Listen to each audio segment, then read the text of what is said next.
Hey, what is going on, guys? It is Pharaoh. Welcome back to the channel. This is episode 6 of the Ep6 Beginner's Guide, and we'll just start today with the bonus summons you get from completing some event. All the new players in the game get an event that you go through. It's pretty simple stuff, and then after you get done with the event, you will have plus 9 extra Covenant summons per day. So I think it lasts for 5 days or something like that. But yeah, nothing there. In the last episode, we summoned on the limited summoning banner. Obviously, nothing fantastic. We got Reingar's Special Drink, which actually is an amazing artifact. However, without Seaside Bellona, it really only makes sense to put Seaside Bellona on it because she has 2 AoE attacks. One of them is a passive.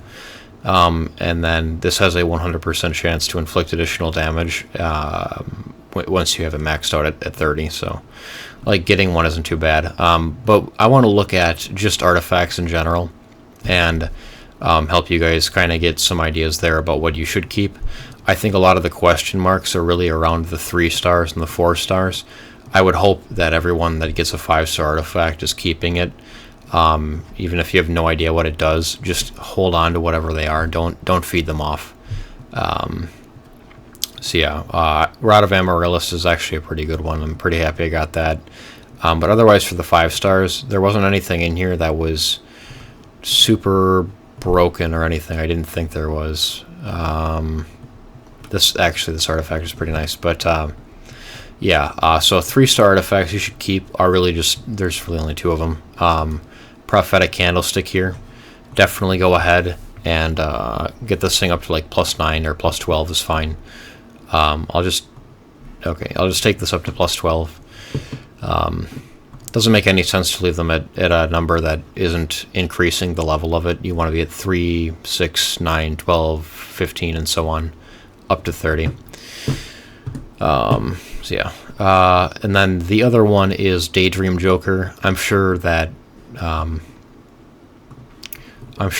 if you've watched any Wyvern guide before playing the game, you've heard that Daydream Joker is absolutely amazing, which it is. It's a fantastic artifact, and definitely, I think it's reasonable to say it's the best PvE artifact until you're building one-shot teams. At that point, you're looking at potentially different specific artifacts to make sure certain damage ranges are reached. But Daydream Joker is an awesome artifact. But otherwise, not a bad idea to have an extra Exorcist Tonfa.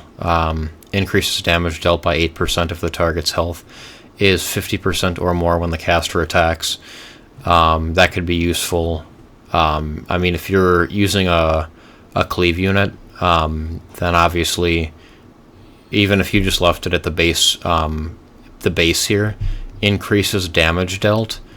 That's just a total damage calculator altogether. That's 8% on top of whether or not you crit it or not. So if crit damage is being added, if attack is being added, if there are any other, if there are skill ups on the unit that you have, so there's extra skill damage coming from there. This is just 8% on top of all of that. So just leaving it there is pretty good. Obviously, you can upgrade it if you want, but I wouldn't put it too much focus in this. This is okay for a Vildred or something in Arena, just because it does, or any AoE unit, it just does straight damage, which is kind of cool. So keeping one of those isn't bad. People like to have 1 or 2 of these. It increases speed over time. So I think if you max this out, I don't know if I can see what it looks like when it's maxed from here, but I assume when you max this out, it increases the speed by 2% after attacking, so you can have 20% total. I don't know if I can see from... Okay, 1.1, so yeah, it must be 2%, so you could get 20% extra speed over time. People like having that one too, but really the big one is Prophetic Candlestick and Daydream Joker. Prophetic Candlestick is by far the best artifact to run on Angelica at the beginning of the game here for Wyvern. It decreases her skill cooldowns. I wouldn't go past plus 12. That's fine. If you kept it at plus 6 or plus 9, that's totally fine too. It's only a 2% increase, I believe, every single time you level it up, so you're not getting massive gains out of it. But I would get it to I think it's almost impossible to not get it to +6 because you have to put 5 other copies into it, but maybe +9 is a good one to go for there. But that kind of wraps that up, I think, for the 3 stars. The 4 stars, things you're going to be looking out for, like Caladra, increases damage dealt by 15% if the target is debuffed when the caster attacks. Ridiculously strong on mages, especially the earlier on you are. Anything that increases damage is going to be huge. I mean, it's great the whole game, but yeah. Aureus is an amazing knight artifact, increases defense of all allies by 10%, and then receives 10% of the damage suffered by all allies in their place. Amazing for Adventurer Raz. I've talked about this a little bit before. Adamant Shield decreases crit hit damage received by all allies by 8%. This is fantastic as well. I mean, if you're going into an arena cleave team, this is probably not a bad artifact to have on a knight. Of course, later on in the game, you might have Proof of Valor on some of this stuff, which is just, it's a 5-star artifact from the guild shop, which is, it's a really tanky artifact. So some of this stuff, regardless of what class you end up putting your Proof of Valor on, like, Proof of Valor might be the best thing later on if you're getting that recommendation from a guide you're looking at. It's just that it takes a while to build up the guild currency you need to go ahead and make that happen. Margahara's Tome increases the caster's combat readiness by 15% after using a non-attack skill. Extremely good on something like a Angelic Montmorency. She already gets combat readiness increase to begin with. So getting this to even +15, I think that would make it 22.5%. I assume it goes to 30. That could put her at like 75% basically after using her second skill because of her second awakening skills or something. But really good on Angelic Montmorency. Pretty good on Tamarin as well because she has 2 non-attack skills. Water's Origin. This is not that great of an artifact. It's not bad to take every 4-star artifact you have and make 1 maxed copy. As a general rule, I would say that's a very solid thing to do. I mean, for Aureus specifically, I think maybe you could just keep 2 separate copies and work on leveling up 1 at one time and then make sure you have a second copy if you have a second knight that needs it. But early on in the game, even stuff like that where you would want 2 4-star artifacts, typically you're only able to build 1 unit to have the 1 artifact anyway. I mean, the ranger artifacts are, this is fine. Increases hit chance and effectiveness. Infinity Basket, I think, is pretty much your go-to for a ranger at the 4-star level. Increases dual attack, chance of all allies except for the caster by 7%, and increases attack of all allies except for the caster by 20%.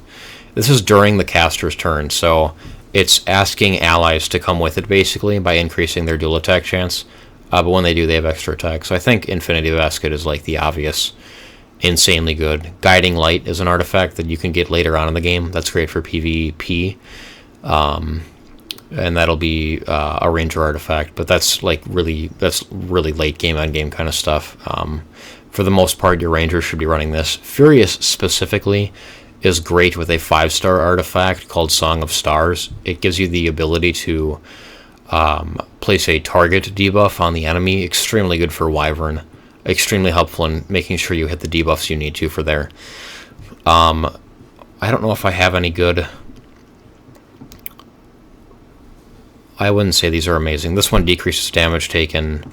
This one increases effect resistance when caster's health is more than 50%. When you have less health, you're getting less effect resistance. This is almost useless. I mean, you can make 1 copy because it might come in handy for 1 unit later on in the game.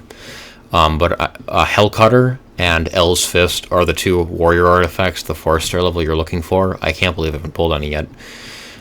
But that is what it is. Again, for mages, I think you're really just looking for Caladra.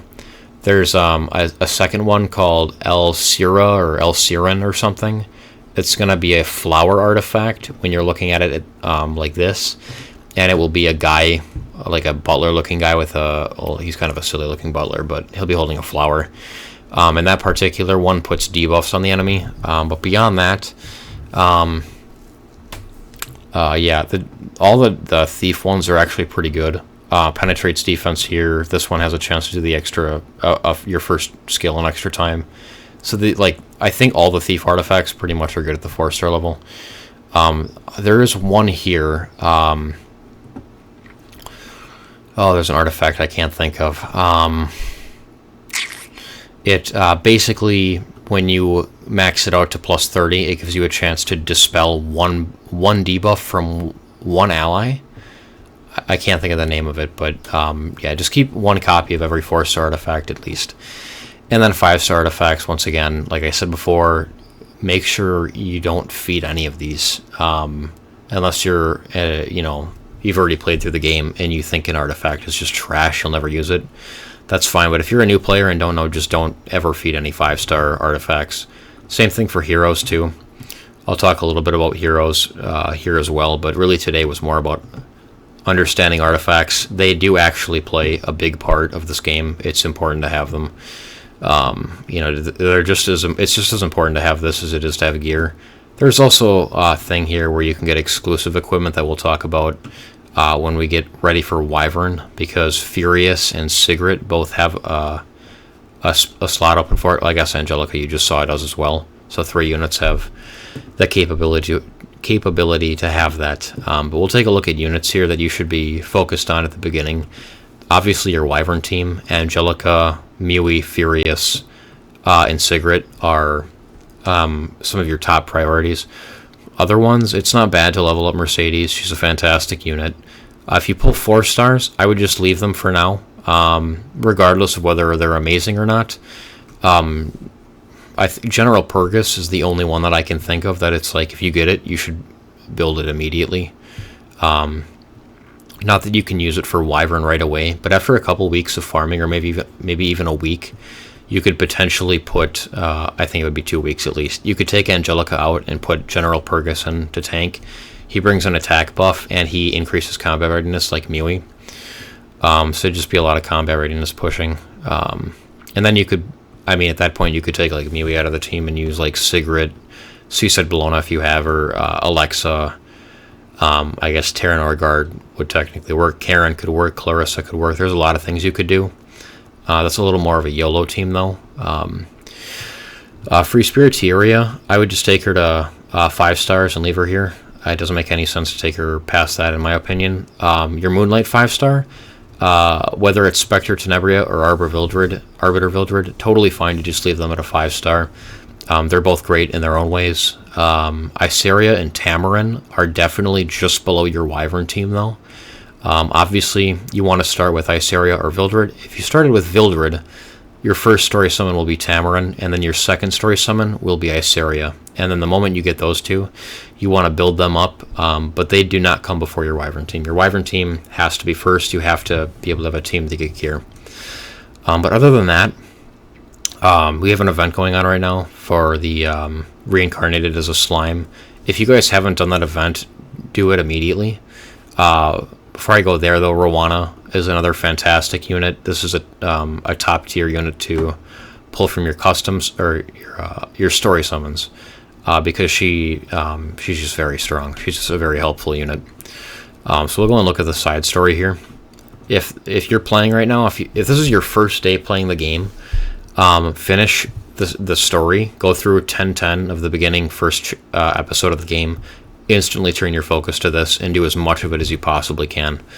At least try to get the 5-star unit and artifacts done. You come in here to exchange stuff. It makes sense to get the runes because technically it's taking less energy to just get this stuff than it would to go through and do Spirit Altar. This is literally one run here.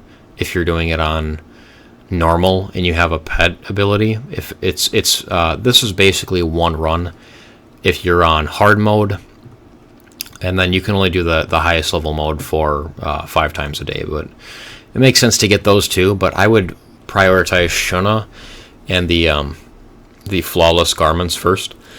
Then I would come back through. I would go through the whole thing and then just make sure you're getting Shuna and the flawless garments from each 3 stages here, and then go through back again and try to get all the epic catalysts, and then go back through again and try to get all the Morlagoras, and then I would do artifact charms first, and then I would do greater equipment charms, then bookmarks, and then I'd probably come back to this one. Not that this is bad at all. Like, this is something you should get if you can. Like, you know, farm as much as you can to try to get this stuff. But yeah, like charms obviously are harder to get. Like epic catalysts are harder to get.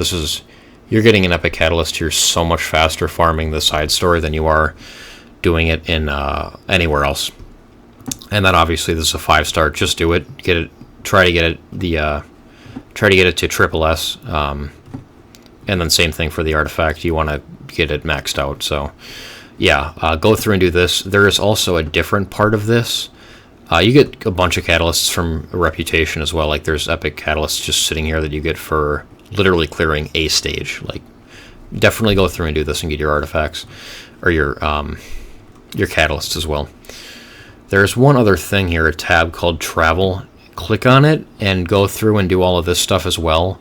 Pretty much all of this stuff is stuff you're going to do anyway, but there's a couple of things here like Acquire Bitter Ingredient and Savory Ingredient. So we'll press go and it'll take you to those two stages. Well, it'll take you close. There's a bitter and a savory here, and you'll just have to complete those a total of 10 times throughout the event. And you will come back here and you will be able to get a Molagora. And there's a bunch of these exclusive equipments. There is bookmarks, penguins' leaves, Shunas are in here. I'm trying to find one so I can just show them. Okay, so Shuna's right here. There is also the artifact as well in here somewhere. There's gear in here. So definitely go through and get as much of it done as possible. This is huge. Like, events, side stories like this are limited, just like the banners are. So try to get as many of those resources as possible. So anyway, this was just a lot of information today. But yeah, I hope this was helpful. If I missed anything on artifacts, or if you'd like to add a 4-star artifact that I missed that you think is really good, or a 3-star artifact, definitely comment below so that other new players can see that as well. So anyway, that's all for this one, and I'll see everybody next time.